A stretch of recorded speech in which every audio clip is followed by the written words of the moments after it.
Hello tout le monde, je vous retrouve pour la guidance des énergies de la semaine du 1er au 7 janvier, première semaine de l'année. Ça va être facile à compter, hein, lundi, quoique je suis pas sûre que ça commence sur un lundi, je sais plus comment ça commence, mais bon, en tout cas, voilà, on est sur cette première semaine. Je vais faire un tirage comme d'habitude avec le tarot, je vais prendre le tarot Histoire de sorcière, cette fois-ci, ça change un peu. Je le doublerai avec un autre jeu selon ce qui est sorti, et on prendra quelques cartes d'oracle en fin de tirage pour avoir quelques messages complémentaires. En ce moment, sur la chaîne, je suis en train de vous sortir toutes les guidances sentimentales de janvier. Elles y sont presque toutes. Elles sont pas, la vôtre n'est pas encore là, elle est là d'ici la semaine qui arrive. Et je vous ai fait toutes les guidances. Ça, c'est en ligne du premier semestre où on voit mois par mois, de janvier à juin, évidemment signe par signe, ce qui arrive là sur les premiers 6 mois. Donc ça, n'hésitez pas à jeter un œil. Et comme d'habitude, vous retrouvez les guidances de la semaine, les guidances nouvelle lune, pleine lune. On fait ce nouvel an, ce début d'année sous l'influence de la pleine lune, qui dépote pas mal, si mes souvenirs sont bons sur cette guidance-là. Donc, je vous laisse fouiller, il y a pas mal de choses. C'est dans les playlists, hein, vous retrouvez facilement les guidances aussi intemporelles et compagnie. Je vous laisse regarder tout ça. Allez, on est parti. Les énergies de cette première semaine de l'année. C'est marrant, on dit, hein, je le fais pas, mais que les 12 premiers jours correspondent aux énergies des 12 premiers mois. Je sais pas si vous faites ça. J'y pense à chaque fois, je le fais pas parce que je crois pas trop que... mon 5e jour de l'année soit équivalent au mois de mai, ça serait intéressant de tester pour voir si effectivement il y a une corrélation dans tout ça. Allez, on est parti. Première semaine, 1er au 7 pas juillet, n'importe quoi, janvier. Juillet, je crois que le soleil me manque. Allez, avec le tarot, Histoire de sorcière. Hop, on a l'As de Pentacle, parfait, on commence par un 1, la Reine d'épée, le 5 de bâton, le 7 de Pentacle et le 6 de coupe. On a tout là, on a tout, on a du 5, 6, du 7 et du Pentacle, de l'épée, de la coupe. Je vais le doubler tout de suite. Je vais le doubler quoi? Je vais le doubler avec l'oracle des miroirs. Donc on a quoi? Oui, 2 Pentacles, coupe, bâton, épée, on a tout. On a tout. Allez, on double avec l'oracle des miroirs, semaine du 1er au 7 janvier, donc, et non pas juillet. Hop, allez, on a le rêve, le bouclier, la correspondance, le temps et l'accusation. Alors, l'as de Pentacle associé au rêve, les deux vont bien ensemble.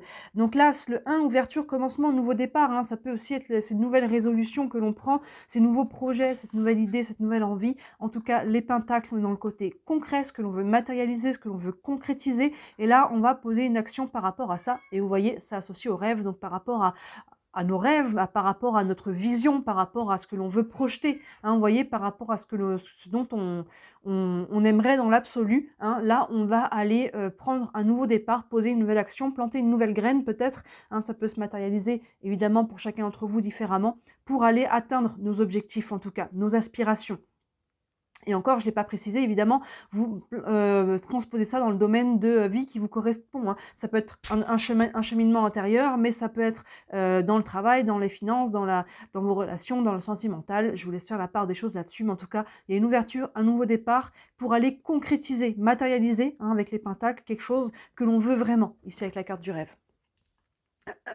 Derrière ça, forcément, ça prend des décisions. La reine d'épée. La reine d'épée, ici, elle vient trancher avec son épée. Il y a des décisions à prendre, quelque chose, justement, on veut prendre une direction, ça prend un choix. Ça prend justement de décider dans quelle direction on veut. Et la reine d'épée, elle est en quête de sa vérité. La reine d'épée, les épées, là, on est sur le mental. Elle va chercher... Qu'est-ce que je veux moi? Qu'est-ce que je veux vraiment pour moi? Pas pour les autres, pas pour la famille, la société ou je ne sais qui. Je ne me laisse pas influencer non plus par ce que veulent les autres pour moi. Hein, ce que les autres feraient si j'étais toi, moi à ta place et compagnie. Non. La reine d'épée, elle se demande aussi, là maintenant, si j'avais pas peur, qu'est-ce que je ferais? Vous voyez, elle suit son cœur. Elle coupe les émotions pour comment dire, désembrumer un petit peu le mental, hein, parce qu'on est sur le mental, mais les émotions, les peurs, je vois pas comment, et qu'est-ce que vont penser les autres, hein, ça c'est les peurs au niveau émotionnel, et ça vient verrouiller le mental et on y voit plus clair. Donc là, la question à se poser pour trancher, c'est si j'avais pas peur, qu'est-ce que je ferais? Vous voyez? Et associé au bouclier, ben, il y a une notion, je pense, de se protéger un petit peu de l'environnement extérieur, que ce soit la vie des autres, que ce soit de la société ou de la famille, que ce soit, vous voyez, un petit peu de tout ce qui est... il y a un côté un peu se mettre dans sa bulle. Je me protège ici et je protège peut-être aussi justement mes rêves, mes ambitions. Vous voyez, il y a des personnes autour de vous, là, avec le bouclier, qui peut-être veulent vous décourager par rapport à vos rêves. Tous les gens qui vous disent « mais rêve pas ». Mais moi, je leur réponds toujours « mais bien sûr que si, mais rêve ». Et donne-toi les moyens d'accéder à tes rêves. Hein, voyez c'est vraiment une notion de se protéger, protéger ses projets, son idée, et d'aller trancher par rapport à ce que l'on veut soi. Hein, il y a un alignement à travers tout ça. Derrière ça, on a le 5 d'épée associé à la correspondance. Donc, ça peut faire un écho ici avec le bouclier qu'on a devant. Hein. Le 5 d'épée, pas d'épée, pardon, le 5 de bâton. Les bâtons, c'est l'action. Et là, on voit qu'il y a une dissonance. On voit des sorcières là, derrière un chaudron et elles sont pas d'accord. On voit qu'il y a des tensions entre elles. Il y a une notion un peu de combativité, de compétition aussi à travers ce 5 de bâton, et on associe à la correspondance. Donc peut-être que justement par rapport à ce que vous devez trancher, la décision, par rapport à votre alignement, il va peut-être falloir jouer un petit peu des coudes. Hein, à la fois à l'intérieur de soi, d'essayer de trouver ce courage, cette volonté de vouloir justement de manifester, là on est dans une carte d'action, mais par rapport à nos communications, que ce soit encore une fois la famille, les amis, que ce soit demander une promotion à votre supérieur hiérarchique, peu importe dans quel domaine, on est sur une notion de communication, du coup, avec les autres, forcément. Là, il y a une notion de trouver son courage, mais il y a une notion aussi de faire valoir ses idées, sa valeur, valoir, vous voyez, de poser carte sur table, de dire les choses, et peut-être que ça va pas être super fluide. Mais c'est pas parce que c'est pas fluide que les choses ne peuvent pas se faire, hein, vous voyez. Donc là, il faut faire valoir un petit peu, vous prendre votre place, en fait, tout simplement, avec toujours bienveillance, hein, sans passer dans l'agressivité, mais de dire les choses comme elles sont et de prendre votre place. Hein. J'ai l'impression qu'il y a vraiment ce côté-là par rapport à ce que vous voulez, et à dire ça, c'est ça que je veux, c'est comme ça que je voudrais faire, et d'aller oser demander si c'est une promotion, une mutation, d'aller demander, déclarer peut-être votre flamme, hein, vous voyez dans quel domaine ça se vient se transposer, mais là il y a une notion de jouer des coudes par rapport à vos communications. Par rapport, c'est cohérent, hein, à ce que vous voulez mettre en place, cet alignement, ce rêve, cette concrétisation qui prend une décision et qui prend derrière, hein, la décision, derrière il y a l'action, hein, c'est vraiment ça. Ensuite, on a le 7 de Pentacle associé au temps, les deux vont très bien ensemble. Hein, par rapport à ce que l'on met en place, il y a une notion de temps. On sait que ça ne va pas se faire comme ça. Là, on est sur une semaine, hein, évidemment. Ce que l'on va commencer à planter ce début d'année avec cette tasse de Pentacle, avec le 7 de Pentacle, on en prend soin. Le 7 de Pentacle, il y a des choses qui sont en train de grandir. Vous voyez, on a un personnage ici qui prend soin justement de ses plantations. Hein, il y a des choses qui commencent à mûrir, il y a des choses qui grandissent. Donc on prend le temps d'arroser, on prend le temps d'en prendre soin, d'enlever les mauvaises herbes. Hein, vous voyez, c'est une image, mais c'est cette idée-là. On prend le temps, hein, donc la carte associée, en plus c'est le temps. Donc comme je vous disais, les deux vont bien ensemble. On prend le temps de faire grandir les choses, que ce soit une relation, un projet, un travail, peu importe quoi, hein, ça, il y a une notion de prendre soin de ces nouveaux projets. Et enfin, on a le 6 de coupe associé à l'accusation. Il y a une notion ici d'un petit peu... j'ai l'impression de quelque chose qui a besoin d'être purifié avec la notion d'accusation. Ça peut être lié à la correspondance que l'on avait ici et le bouclier qui était devant. Donc là, il y a une notion un petit peu de peut-être de désaccord ou de choses à fluidifier. Pour moi, on n'est pas sur quelque chose de très lourd, mais il y a quelque chose de fluidifié. Et probablement, ici, avec le 6 de coupe, en lien avec votre passé. Hein, le 6 de coupe est en lien peut-être avec une personne du passé, une situation du passé peut-être qui se répète, quelque chose du passé qui revient et que là, il est temps maintenant de guérir peut-être par rapport à ça ou de mettre les choses au clair. Hein, peut-être les accusations, ça peut être réciproque, peut-être que vous accusez des personnes, peut-être que des personnes vous accusent. Hein. Des fois, les personnes nous accusent quand on pense à soi et qu'on fait les choses pour soi parce qu'on est un peu dans cette énergie-là, des personnes qui nous accusent d'être égoïstes. Alors que non, c'est pas. Il faut savoir à un moment donné, s'écouter et vivre aussi pour soi. Ça ne veut pas dire qu'on laisse tomber les autres, hein, mais voyez, vous verrez où ça s'articule. Le 6 de coupe, il y a une notion en lien avec le passé. Peut-être il y a aussi une notion de bilan. Le 6 de coupe, c'est faire le bilan, de voir d'où on vient, pour voir où on en est, comprendre où on en est aujourd'hui, quels sont les choix, qu'est-ce qui s'est passé qui fait que j'en suis là aujourd'hui, et justement pouvoir se projeter l'esprit clair par rapport à ce que l'on veut et aussi ce que l'on ne veut plus. Vous voyez, donc là par rapport, il y a peut-être des accusations qui peut-être appartiennent au passé, hein, et qui est là, qui reviennent un petit peu, qui vous font travailler ça par rapport à votre cheminement. Il y a quelque chose qui remonte un petit peu quand, des fois, vous savez, des choses anciennes, qu'on croyait que c'était terminé ou enseveli, et poum, ça remonte un peu comme une bulle de savon, parce que là, on est en train de travailler des choses, et ça a besoin d'être libéré pour pouvoir avancer. Donc, voyez cette accusation, elle est en lien avec votre passé, et ça revient, des tensions, soit c'est quelque chose d'aujourd'hui, où on vient un petit peu vous montrer du doigt par rapport à ce que vous faites, ou c'est vous, hein, attention avec ce 5 de bâton, on l'a quand même devant, hein, où on voit justement, on est dans une compétition, une opposition un petit peu, de pas trop rentrer là-dedans. On va prendre encore quelques cartes d'oracle. Allez, une carte du tarot des archanges. Donc là, hein, on voit que cette première semaine de l'année, elle est vouée à s'aligner, à s'affirmer, à savoir ce que l'on veut, à poser des actions dans ce sens-là. Et j'ai envie de dire, peu importe ce que les autres en pensent. Oui, non, évidemment, plus les autres vous comprennent, vous êtes dans la communication pour expliquer aux autres vos envies, vos choix, vos besoins, vos valeurs, plus les autres vont être en mesure de le comprendre et moins il y aura de tension. Maintenant, après, si vous faites tout ça et que les autres ne veulent pas le comprendre, quelque part, ça leur appartient. Donc là, cette première semaine, on s'affirme, on pose des actions, on prend des décisions importantes pour un nouveau projet, une nouvelle relation, un nouveau départ en tout cas. C'est bien aligné avec les débuts d'année et les résolutions. Hein. Une carte du tarot des archanges. L'as de bâton, superbe. On a encore un as.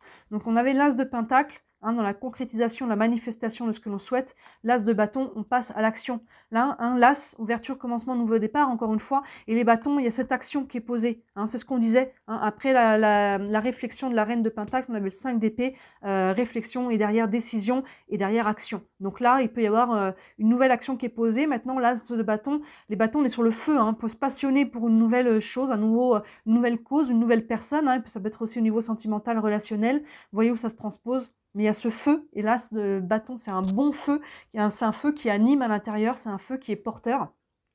Et là, ça nous motive pour passer à l'action. Et le texte nous dit passion, opportunité et inspiration. L'occasion de faire quelque chose de merveilleux s'offre à vous. Émerveillez-vous, émerveillez-vous, émerveillez-vous. Je vais y arriver. Donc vous voyez, il y a peut-être une occasion aussi qui se présente, hein, une opportunité à saisir. Donc là, il y a ce feu, cette passion, comme je disais, ce bon feu qui vient vous motiver et qui vous encourage hein, à aller dans cette direction-là. On va prendre une carte des anges de l'amour. Évidemment, ça peut être transposé au niveau sentimental, mais pas que. L'énergie de la carte peut être transposée dans tous les domaines. Vous pouvez aimer sans crainte. Je crois que 9 fois sur 10, quand j'utilise ce jeu, je tire cette carte-là. Vous pouvez aimer sans crainte. On nous dit, ouvrez votre cœur pour donner et recevoir l'énergie la plus élevée entre toutes. À travers cette carte, hein, comme on n'est pas que sur du sentimental, c'est faites-vous confiance. Ou faites-vous confiance, cette confiance à l'univers, à la vie, si c'est aligné, ça vibre juste pour vous. Allez-y, hein, tentez votre chance. Hein, vous pouvez aimer sans crainte, vous pouvez vous lancer dans ce projet, dans cette relation. Hein, il y a une notion d'ouverture du cœur et ici, hein, d'oser ouvrir pour accueillir, mais aussi donner. Hein, c'est important que l'énergie soit équilibrée entre ce que je donne et ce que je reçois. N'attendez pas qu'on vous donne pour vous ouvrir parce que c'est incohérent. Vous voyez, j'attends qu'on me donne, mais c'est comme si j'attends qu'on me donne le point fermé. On ne peut pas recevoir le point fermé. Vous voyez, donc ouvrez, soyez vigilants à quoi vous ouvrez, mais ouvrez pour pouvoir recevoir et pour pouvoir donner, pour pouvoir ouvrir ce cycle-là. Ça demande en premier lieu une ouverture. Une carte, on va prendre une carte de l'oracle de l'énergie. Un message encore pour cette première semaine de l'année 2024. Superbe. 7e chakra, l'archange Uriel, chakra couronne. Vous voyez, je vous disais, écoutez-vous. Écoutez comment ça vibre. Hein. Là, on est sur le chakra couronne. Donc on est connecté à l'univers, à notre intuition, nos perceptions, tout ce qui est de l'ordre du subtil. Fiez-vous à ça, à comment ça vibre pour vous. Hein. La reine d'épée, on disait qu'elle vient couper la charge émotionnelle pour justement avoir l'esprit clair, le mental clair et pouvoir se connecter à comment ça vibre entre son cœur et la vibration, vous voyez, et pour prendre une décision après, hein, parce que là on est sur le mental, mais parce qu'elle prend derrière la décision, mais cette décision elle est motivée par cet alignement et cette vibration du juste. Hein. Donc là vraiment on appuie là-dessus, pour cette première semaine, c'est vous par rapport à vous, et les autres, ce qu'ils en pensent, on peut écouter, mais la décision doit venir de vous. Et on prend une dernière carte avec les réponses angéliques. Ça peut vous donner un élément de réponse si vous avez une question par rapport à votre situation.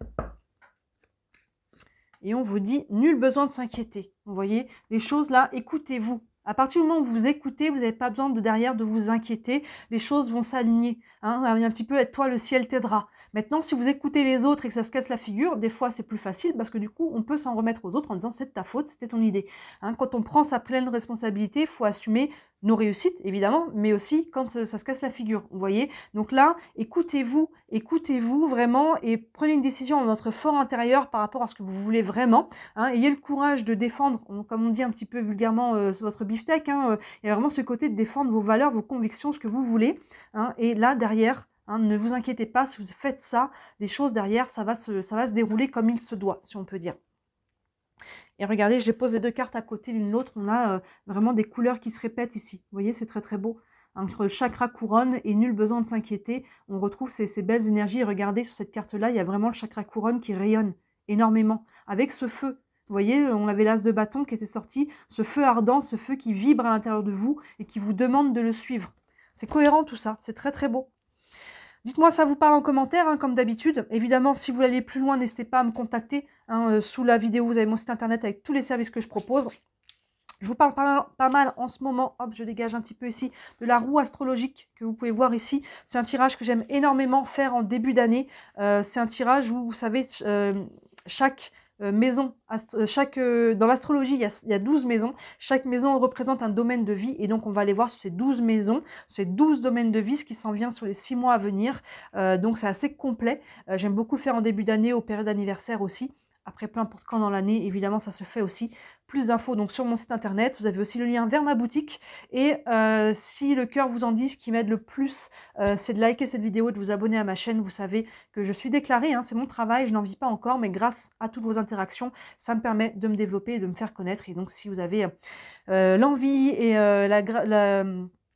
je ne trouve pas le mot que je veux dire, enfin si le cœur vous en dit, voilà, de cliquer, de vous abonner, j'en ai beaucoup de gratitude.